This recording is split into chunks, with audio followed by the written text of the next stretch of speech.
সকাল ৯টায় কুয়ালালামপুরে প্রধান উপদেষ্টা মালয়েশিয়ার প্রধানমন্ত্রীর অফিসে পৌঁছালে প্রধানমন্ত্রী আনোয়ার ইব্রাহিম তাকে লাল গালিচা অভ্যর্থনা জানান।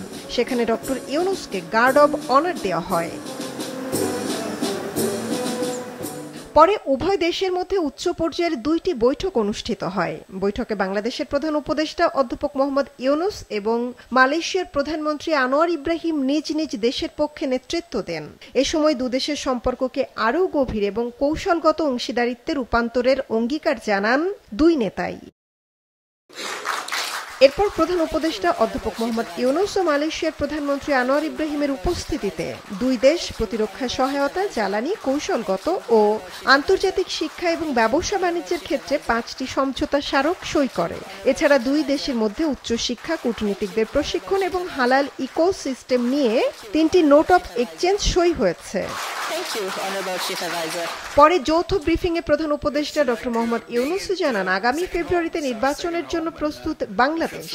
এই সময় তিনি রোহিঙ্গা সমস্যা সমাধান এবং আসিয়ানের সদস্য পদের জন্য মালয়েশিয়ার সমর্থন প্রত্যাশা করেন। Now we are ready for elections, so we will be holding our election in coming February, middle of February, to elect a new government, so that we can go to a normal running of the country. So there we need lots of support, and we are looking forward to Malaysia's support. Always we bank to them, and you have just mentioned about the Rohingyas. Anwar Ibrahim বলেন, Malaysia বাংলাদেশকে একটি গুরুত্বপূর্ণ অংশীদার হিসেবে দেখে, কারণ বাংলাদেশের কর্মীরা এখানে একসঙ্গে কাজ করে মালয়েশিয়ার উন্নয়নে গুরুত্বপূর্ণ ভূমিকা রাখছে।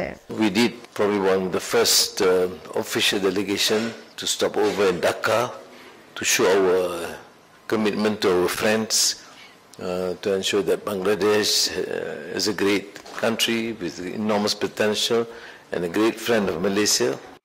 এরপর কুয়ালালামপুরে বাংলাদেশ ও মালয়েশিয়ার মধ্যে বাণিজ্য এবং বিনিয়োগ সুযোগ নিয়ে আয়োজিত এক ব্যবসায়িক ফোরামে যোগ দেন প্রধান উপদেষ্টা। সেখানে বক্তব্যে বাংলাদেশে ব্যবসার সম্ভাবনা অনেক বেড়েছে উল্লেখ করে মালয়েশিয়ার ব্যবসায়ীদের বাংলাদেশে বিনিয়োগের আহ্বান জানান doctor Yunus. With this sudden upsurge or uprising of the young people in Bangladesh, Bangladesh was shaken to the core that will create a new Bangladesh. So with this concept of new Bangladesh, many things are emerging, and welcoming you to Bangladesh